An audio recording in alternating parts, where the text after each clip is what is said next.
Do you think Marc Bergevin will try to move defenseman Jeff Petry ahead of the NHL trade deadline? I think he's going to listen to offers. I think there'd be a high demand for a defenseman like Petry.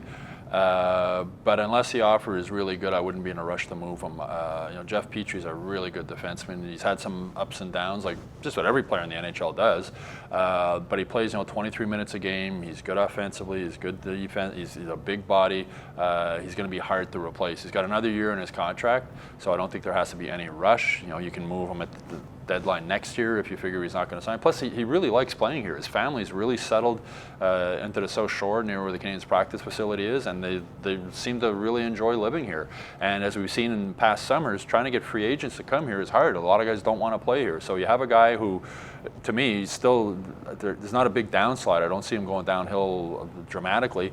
And I think this team needs to try and get in the playoffs next year. And I think they have a better chance of doing it with Jeff Petry here. And if things fall apart next season again, you can move him at the trade deadline next year. And he is a good defenseman. I mean, he's a big guy, he skates well, shoots.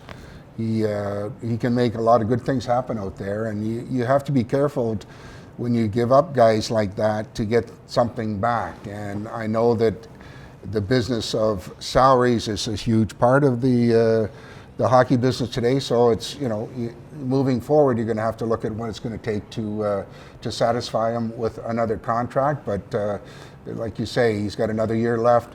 He likes it. He's doing the best he can do to help this team, and he's a good, skilled guy that does a good job back there in the blue line. And you have to be really careful that you don't let something like that go and not get something back. Yeah, he could be an example of one of those you don't appreciate what you have till it's gone. If he's gone, I think people might realize that. John LeClair come to mind? There's quite a few over the years. I wouldn't trade him unless the value in return is something huge.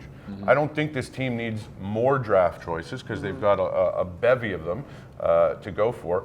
So unless they can unless Bergevin a younger works version of Jeff Petry or a younger, cheaper version of Jeff Petry. If there is something available, sure. But I don't think, going by Bergevin's track record, one, you never know who he's going to trade and when he's going to trade.